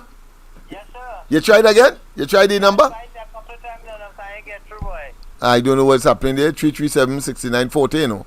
337-6940.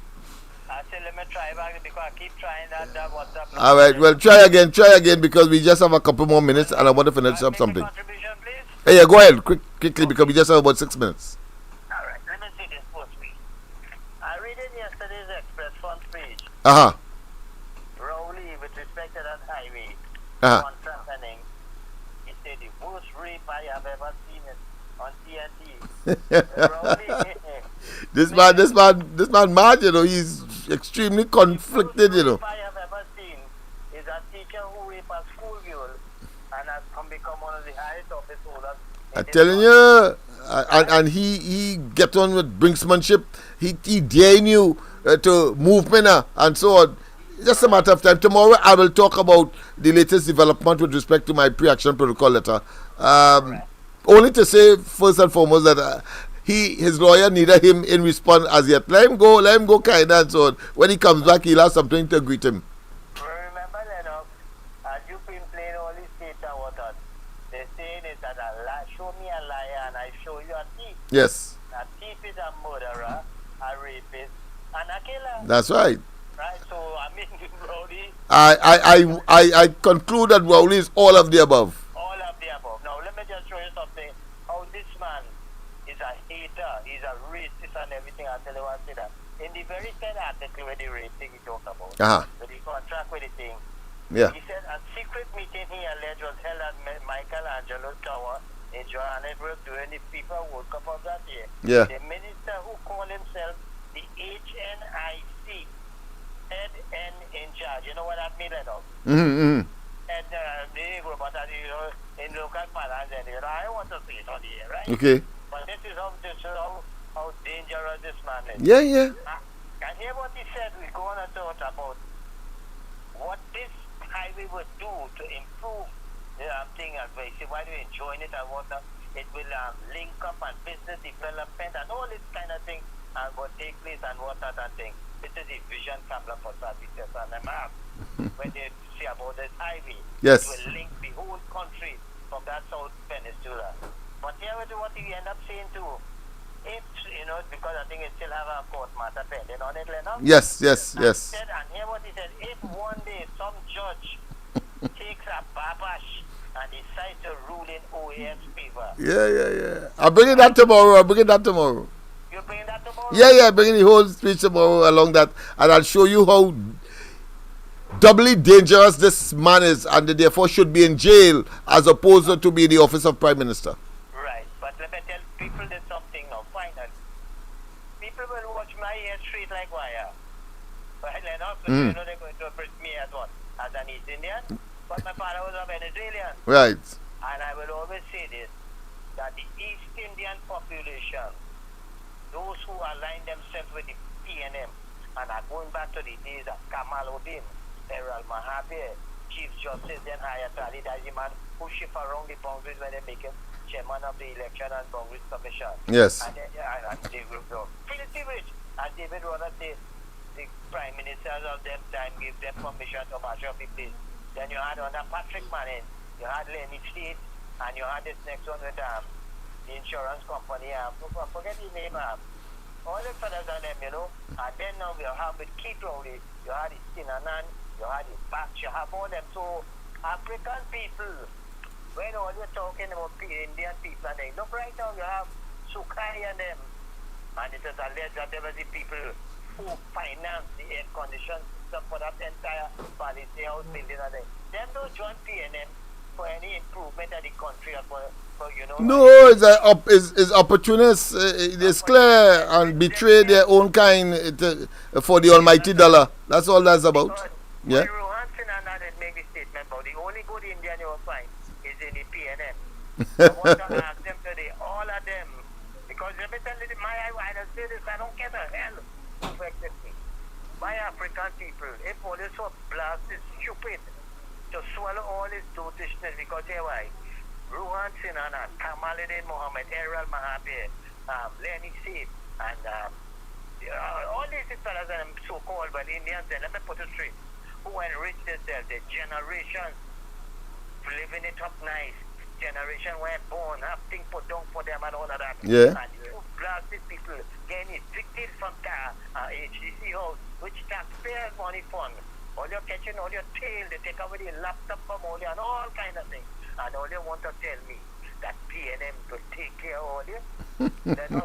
These people and them have to be really dotish, because I am saying this. All these people and them who they have to be investigated. And let me tell you something, people. After when Kamala and them resume office, when they win this next election, there must be a thorough investigation into all. That goes without saying. They are brighter people. I mean, people like myself, who I'm sure will be at the forefront to assist in the investigation processes and to gather information that will be so tight and so irrefutable that the probative value will, of course, make a judge and a magistrate simply, of course, say guilty, even though they might just have a cursory look at the evidence. So I will apply my for free. I cannot say the same for the PNM. No, you see the trade union movement, you see how all them fellas get fired? Yeah. I want to ask you something. Bridget Annie said George, well, before she become George, but Bridget Annie said, is she related to Michael Annie said, you know?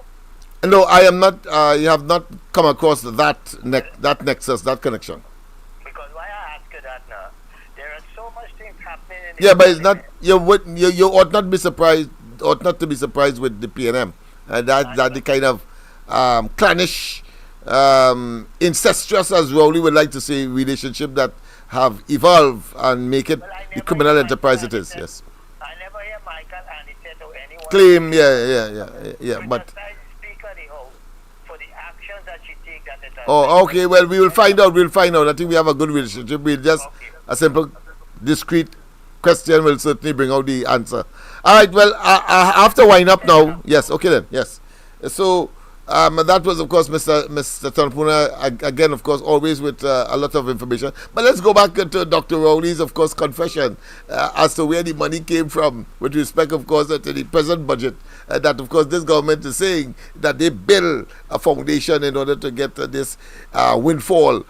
And we said, of course, first on the corridor and, of course, on the ground report that it was, of course, if it wasn't for the Russian-Ukraine war, as Rowley rightly said, the deficit would have been 12 billion, and they were not prepared to do that. So what they would have done is keep civil servants at the 1 or 2% that they had insisted upon, until, of course, that opportunity came. And even with that opportunity, they are unable to manage the affairs of the country. So that is why I said that even with luck, they destroy luck and all. And as I told somebody today, I think, and somebody laughed, I say, these fellas could also spoil poison. Rowley and them could spoil poison. Yeah. I change it from vinegar. They could spoil poison.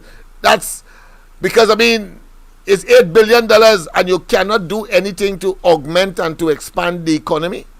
Let's go back and hear him confess. On the pushing up on the... Let's hear him confess.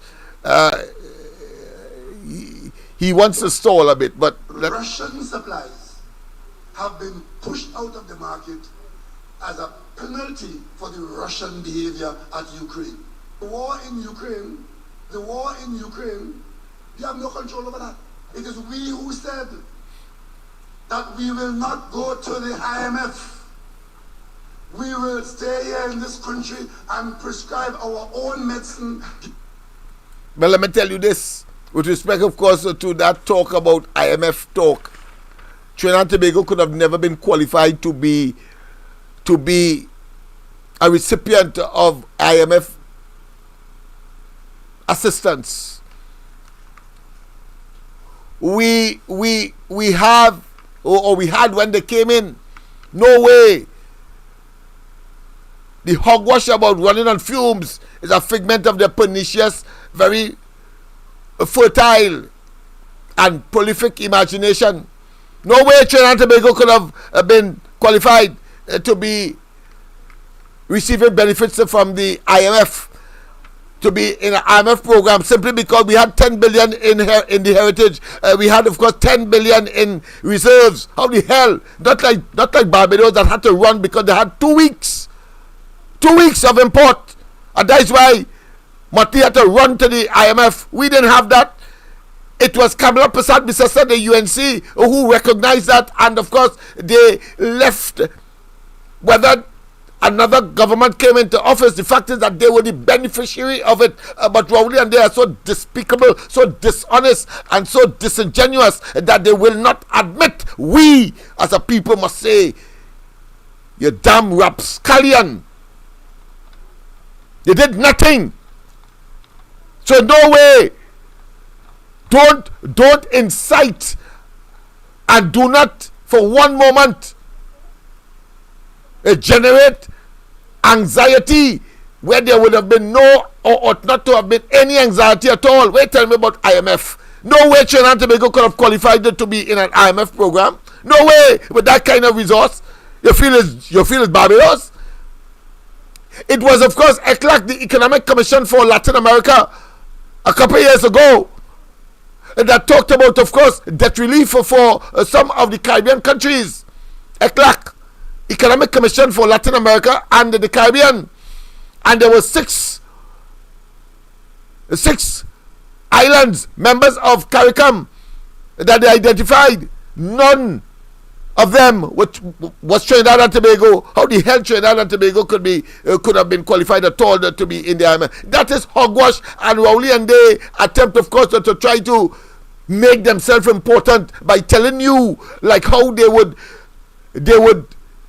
itemize what people getting through the Ministry of Social Development and make it look as though they're doing you a favor, when of course that was always on the agenda since 1962 when we got our independence, because we are part and parcel of a system that talks about the welfare state and dealing with, of course, those persons who would have found themselves outside the system, unable to manage their own affairs, and therefore there must be some kind of amelioration and some kind of support that, of course, the social welfare department and or ministry is supposed to, of course, substitute and, of course, engage, and so bring them up at least to a minimal standard where they can survive in the society, rise the more productive part produce sufficient so as to accommodate them. Rowley and them making it look as though it's some kind of favor. The national pension for our elderly, making it look as though we are begging, and some kind of favor they are doing us. Those who, of course, have been disabled for one reason or another, or differently abled, or would have born with some kind of mental disability that have to be assisted. Just so we could tell us that the government don't have to, of course, provide hospitals for the people. That is the kind of beast we have. Totally incompetent, but could line his blasted pocket, a blasted thief, and as somebody said, a kleptocrat. Yeah, did you tell? Yes, indeed. Yeah, I just got a note here with respect, of course, to another example in Laventille of their incompetence. They resurfaced a piece of road about 1, 2, 3, 4. I could check it in yards. It could be about 5 yards, and therefore about, let's say, 6 meters. 6 meters, eh? Or 6 meters, and that black stretch, there was a white line on the edge, And on either side of that long road, which is about 1.5 kilometers from the from the old St. Joseph Road right over the Tamova. And guess what? It's the only stretch that has a white line on it. That's how ridiculous these people are. That's how ridiculous. So the only part of that 1-point-something kilometer of road has a white line on the edge to tell vehicle or motorists that they are nearing the edge. That is what the white line is for, on either edge or sides of a road. They put that piece alone about 6 meters, I tell you. About 6 meters. I mean, it's ridiculous. We started to laugh. And so somebody, of course, brought that to my attention just now. Let's continue. The war is grinding to a halt, or it's dragged for a little while longer, we don't know. The war in Ukraine, of the 4.2 billion, we spent 3.1 already. Let's say we have one left. The back pay at 4% would be 1.45 billion. You know what that means? All that is to frighten people, you know. But he doesn't know that people don't care. You have mismanaged the Heritage and Civilization Fund, and you have mismanaged our reserves. It is now, they say 6 billion after meeting 10 billion left by Kamala, and I says 4 billion US are talking about here. And here he claiming that is the war between Ukraine and Russia, that we have said on the ground report and on this corridor transformation by me, that it was exactly that caused Imbert to be talking the hogwash that he talking. And that is why he cannot account, even though he talk about 3%, trying of course to justify that nonsense that he is talking. And all of us know it's because people stop looking for work, and that is not recorded as people out of work in a statistical sense and in the methodology that is adopted for calculating unemployment. So he could glibly talk about 3% at his lowest. Figment of his wicked and nasty, pernicious and diabolical imagination. And we must criticize them and denounce them for who they are, because they are simply evil. We have to go and borrow $450 million to pay that back pay. The government may or may not do that. We can give an increase like that. But you must know that if we do that, we're going to have to go and borrow the money. And if we do that on this scale, in this way, and the oil price, gas price change, we are leaping in the dark. What you're doing with a government like that? He just get 8 billion consequential of the war, did nothing for it, and still telling you pessimistically, in an alarmist mood, telling you that if the war stopped, we had nothing to get, and that they had to go and borrow. When Kamala Prasad Bisesa was saying to construct the highway to Point Fortin, they could have borrowed, but she said no. She will wait until the taxes are paid on a quarterly basis from businesses and all over the place when you pay your vehicle license, etc. And from that, she was paying OAS.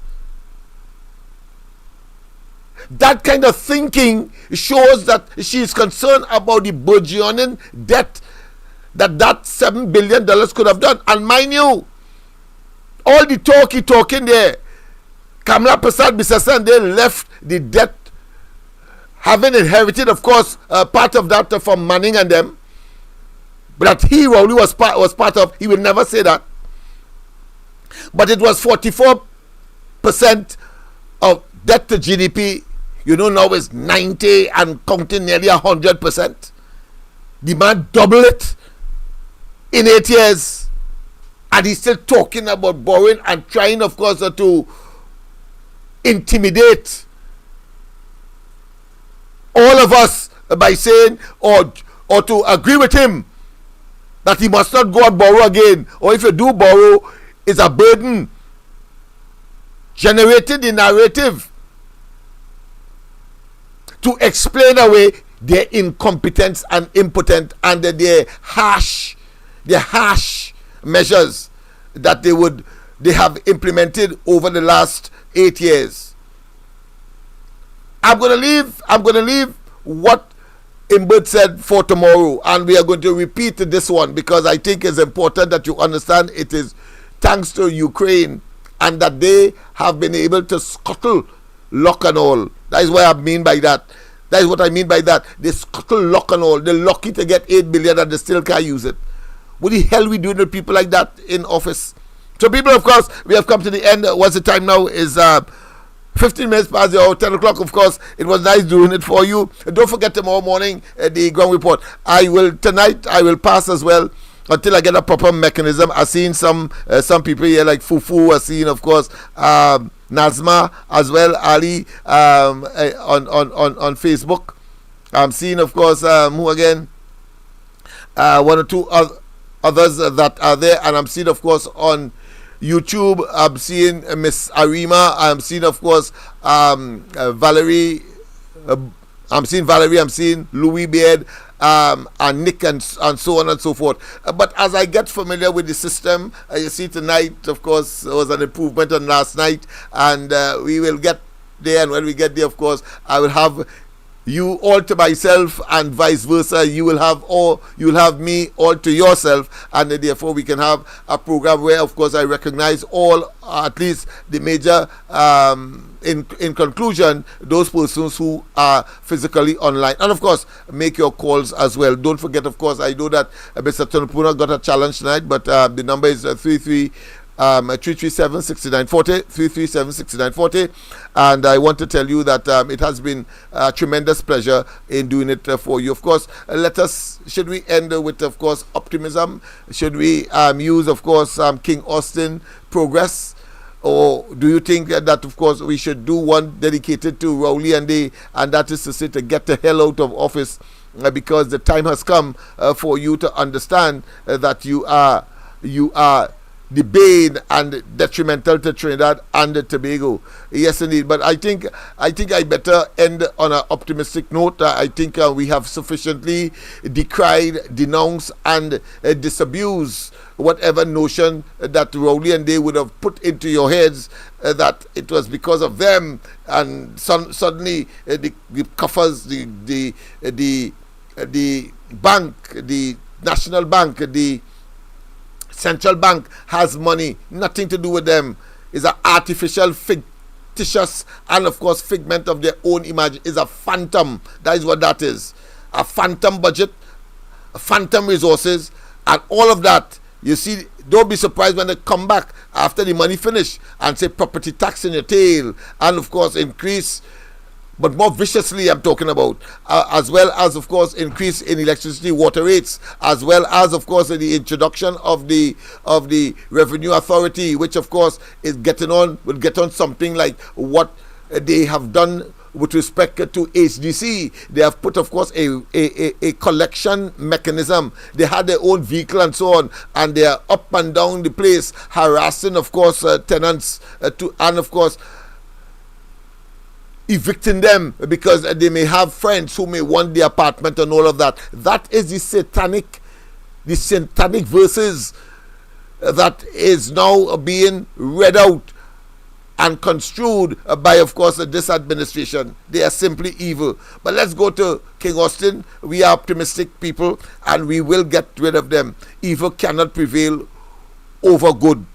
And just as night turns to day and vice versa, and as constant as the Northern Star, and as immutable as a cent, can't change, we the people will conquer ultimately. Let's go straight to King Austin and with his progress. And you have a pleasant rest of the night. God bless, and see you tomorrow morning on the ground report first of all, and then back here tomorrow night.